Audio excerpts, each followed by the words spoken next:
I'm back home.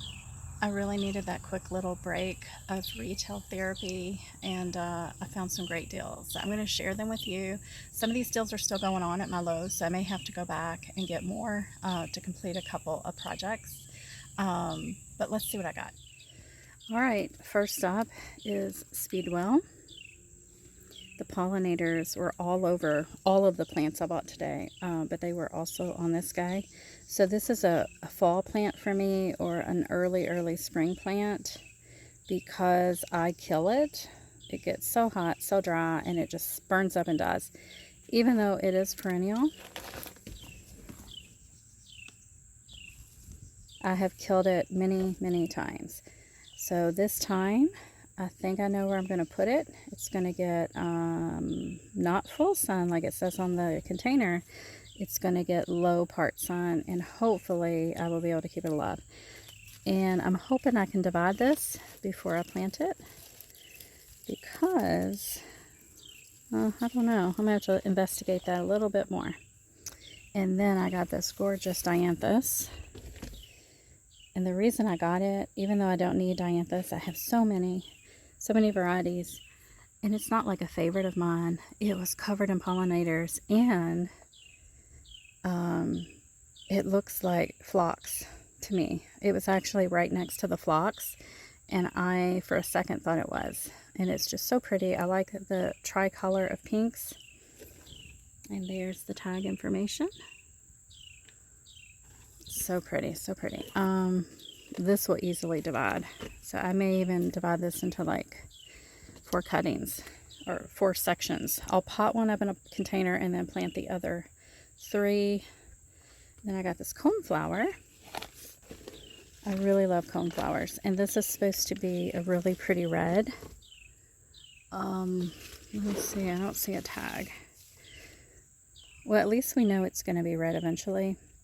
I will divide this as well, but I picked one on purpose that didn't have many mature blooms yet, so that I can see them instead of just having a plant that's already done for the season. And I got 2 different colors of blanket flower. Blanket flower you can grow so easy from seed, and I have many times, but it doesn't seem to last as long as it should. So I kind of like the red and the yellow together. So I'm also going to be making some divisions. You can see I'll probably be able to get some cuttings right there with some roots on it. And then this was a splurge. I don't even know why I got it, but it's a shampoo ginger. And I'm going to just turn it into a house plant that I take out in the summer, because look at that. Look at that beautiful stripe there in the center. I like that. And then one more kind of splurge, the kind of like I probably shouldn't have got it, was this rose. It was only 12 something. It was 50% off. Actually, it might have been cheaper than that. Yeah, it was about $12.50. But the picture, it looks so gorgeous. I don't know if you can see it really well. And I looked it up on heirloomroses.com, and it's regular $50. So I went ahead and got it, and it actually had a bud that has not quite opened up yet. I'm not able to get a very good. There we go. Is that better? So I'm really excited about it. It has a lot of broken limbs, as you can tell. I'm going to actually try to root these into, now this one I won't. This one looks really rough, but there's like 2 or 3. Here's another one. I will clean it up, put these cuttings and some rooting hormone. Oh, that's a shame, look. The flower buds on that one. I'll go ahead and pinch that off. But yeah, so now let's go see where we're going to put all these guys. We're going to start with the Speedwell. There was a bee on here earlier. Hopefully he's gone. We are not going far. This pot has been empty all spring and summer, but there are teeny weeny seedlings. So I'm going to scoop up the top 1 inch of the soil and put into one of these containers. that have holes in the bottom. And if we kind of follow the trajectory, it looks like these are Sweet Alyssum seedlings. And I love Sweet Alyssum, so I'm going to collect them all. And look at all these babies. Lots and lots of babies. And for the Speedwell, doesn't really look like I can do a clean division. So we are just going to go ahead, pot him up, and then I will take cuttings and try to propagate that way. But for now, it's going to live in that pretty red pot. Alright, we are going to have to do some switching around. So that is a beautiful white Luna hibiscus. It's called like Marshmallow Moon, I think. I just kind of potted that up maybe 3 days ago. I got it on clearance. I'm actually going to put the rose we found right there so it's protected from the deer somewhat. And we're going to take that hardy hibiscus and move it over here. And I've been cleaning up over here, kind of shifting things so that I did have an aster in here and I just potted it somewhere else.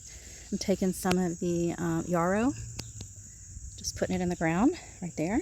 But there's a billion seedlings, so we're going to do the exact same thing. I'm going to put them in that tray, and then this pot will be ready for the hardy hibiscus. And this is a hibiscus too, so I think they'll look really good together, and the deer will not bother them at all.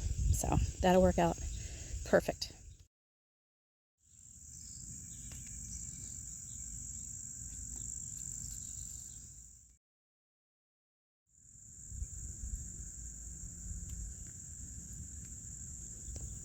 I think it looks better already.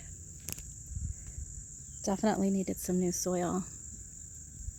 And I love growing tomatoes and roses together now. Getting a little dirty, that's okay. The ginger will be a houseplant, so we're not going to worry about him.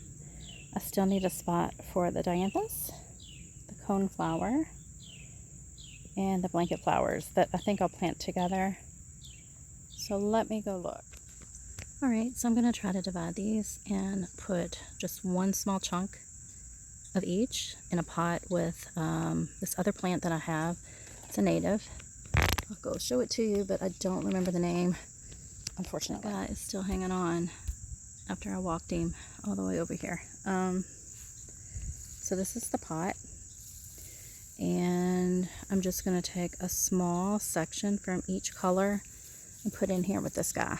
Now, it just rained heavily last night, so the moisture in the pot is, you know, pretty good right now. But this guy can handle really drought-like conditions, and these guys like it nice and hot and sandy and dry, kind of like the beach. Unfortunately, I did not get much root, but I did get some of the like rhizome stem down at the bottom. So I think we'll be okay. Let me take a couple more just to be safe. But this flower, unfortunately, probably needs to come off. It's divided much easier. In fact, I could probably divide that again if I wanted to. I'm going to stick this one in, and I'll probably try to get another chunk of the red to go in there in case that dies. Well, guys, it is many days later, and I got busy, and I'm back at it. So now we need to figure out what to do with our dianthus that kind of looks like phlox, and our red coneflower. You can see that it fully opened in the last many days. It is stunning, and we have so many more flowers to come. I'm thinking he will go into this pot where I had one of those, I think it's like Sunfinity sunflowers. You can see he is past his prime, and he is gone now.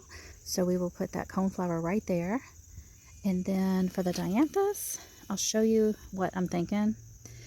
But first I want to show you something I just saw that made me so angry. I have a bunny that's been living here. And look what he did. Can you see it? My lemon drop watermelon that I was so excited about. I was getting ready to go eat very soon. He ate half of it. Yep. And then I've got a sugar baby there I will pick that as soon as it's ready. So every time I get a baby, ooh, something just scared me. You can see the lemon drop better now. I need to put this guy somewhere safe. Put him on the shelf. Every time I get a watermelon growing, like a little baby watermelon, that bunny or somebody comes and they eat the fruits. So I'm not going to have many, if any, watermelons this year. This might be my only one. It just makes me so angry. Anyways, let's get back to where we're going to put these plants. Okay, so this guy will just go right here. And he will look so pretty. And then what I'm thinking with the dianthus is, well, let me think. How do you like that? Gorgeous hardy hibiscus.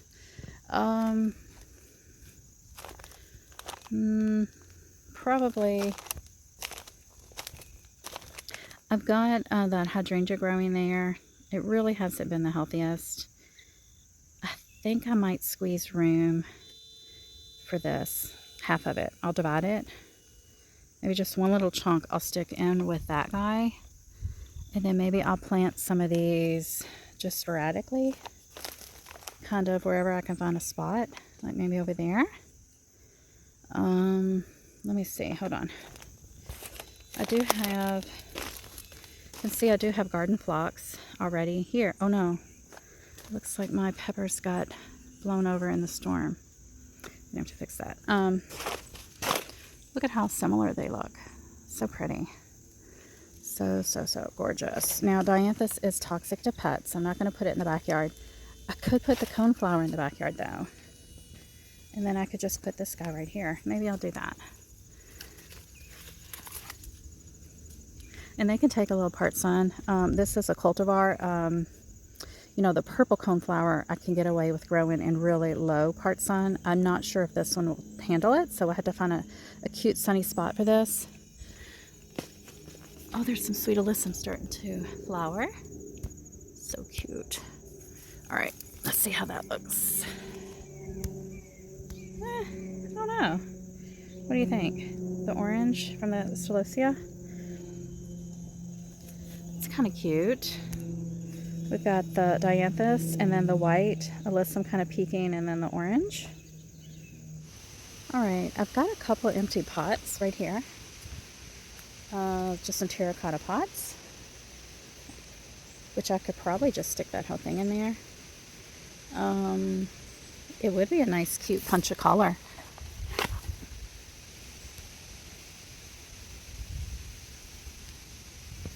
Kind of like that. Or I do have an empty pot over here. All I have is volunteer forget-me-not. I could put it there. That would be pretty. I don't know. I'm gonna have to think about this. Maybe what I could do is I could divide it, leave half in the container, which I really do like it. It looks pretty in the terracotta. And maybe put a chunk back here to see how it does in some really low part sun. That could be pretty too. All right, so I think that's a plan, because I really do like the way it looks here with the bricks, the color of the bricks, the color of the terracotta. Got a tomato there by it. Okay, I think for now we're going to leave him there. I'm going to bring my soil, divide him, and then I'll pot him up. Maybe, you know what I could do? I could make 2 pots of this, because I have that other pot over there. That's what I'll do. And look at this gorgeous, gorgeous flamingo celosia. It's getting ready to turn colors and get really dark. It's really ugly when it first flowers, but as it cools off, it will get really dark and pretty. Kind of like that. See how it's getting darker? This is one of those plants that have really, really, really grown on me, and I didn't really care for it the first year I grew it. And thankfully, it keeps coming back on its own. All right, so a couple things out front I want to show you. So this guy got damaged. I'm going to try to get this to root. My son came down the stairs and broke this big chunk off. But I do have a place for this guy that I'm going to show you. You can see I've got a hot driveway right here. It gets really warm. This area gets really dry. I think this guy will do really awesome right about there. And you can see I've got a squash growing. I've got this Mexican sunflower. I think that'll do really well and look so pretty right here at the edge. And it can tolerate, once it's established, it can tolerate those really dry, drought, hot temperature ranges, especially being next to a hot black driveway like this. So he will be perfect there. And then with all of the yellow that I broke into sections, there's like 4 or 5, I think. I'm going to come over here and clean up. It's going to be a major job though, so I can't do it in this video. I'm going to clean up and just kind of put those maybe in a zigzag pattern over here in the foreground. Now I've got some aster still hanging on. It's purple aster. It should come back. I'm going to relocate the milkweed. It's too close to the driveway. There's a harlequin bug right there. Or is it a milkweed bug? I don't have my glasses on, but I don't know. What is it? It looks like it might be a milkweed bug on a coneflower. So I've got some coneflower here. I've got some petite Rebecca. I think that is St. John's wort shrub. It's yellow. So I have a lot of yellowish colors in this area. For some reason, I do also have this purple aster. I don't know how that's really going to look, but it blooms really late. But I do need to clean up. This looks horrible. Oh, it looks like I have a Gara blooming back there too. It's white. I didn't know that guy survived. Okay, one more thing to show you. It's been a lot of days since I started the video, and I relocated a few things. This is that hardy hibiscus, the one that's called, what is it called? Something about a moon. Marshmallow moon. Yeah, that's it. Marshmallow moon. So he looks really happy here. I think he'll be fine. I wonder if there's any seeds in here. Let's pop it open. That would be awesome, right? But it's probably a hybrid. I'm not seeing anything that feels or looks like a seed. So it's probably sterile. But I think this is going to open soon. And the rose. The rose is so happy. It bloomed on us, I think like a day later after I planted it. I'll put a picture here. I could smell it from 2 feet away. I am so happy I bought that rose. And look at how pretty and happy it looks just after like, what, 3-4 days. Very, very, very happy. I went ahead and bought that purchase. He looks so pretty, and that's a perfect spot. Now, there was something, oh, right here. Yeah. So these are those cuttings. This one's very floppy. We have been getting rain, so the soil is still very moist. I'm hoping that they will spread out some roots and take as chunks. You know, they had a little bit of the rhizome. Some of them actually had roots. The yellow did have roots. So I'm hoping they will look better in, say, 1 to 2 weeks. All right, guys. Well, that's going to end this video. I hope you enjoyed it. I had a lot of fun. And look at this guy. Banana something lantana. I'm thinking about doing an experiment, so that might be another video, but I know these are zone 9. I can do zone 8 in the ground. I'm thinking about just doing an experiment and digging a big old hole, dropping this whole root ball down into that hole, and then like insulating with leaves and see if this will come back for me next year. Otherwise, it is an annual, but it is so pretty. I hate to lose it. Definitely don't have room in my house for it, but I love that combination together. I think they just look so pretty. All right, guys, comment below if you have a question or just want to talk about plants, and I will talk to you soon. Bye.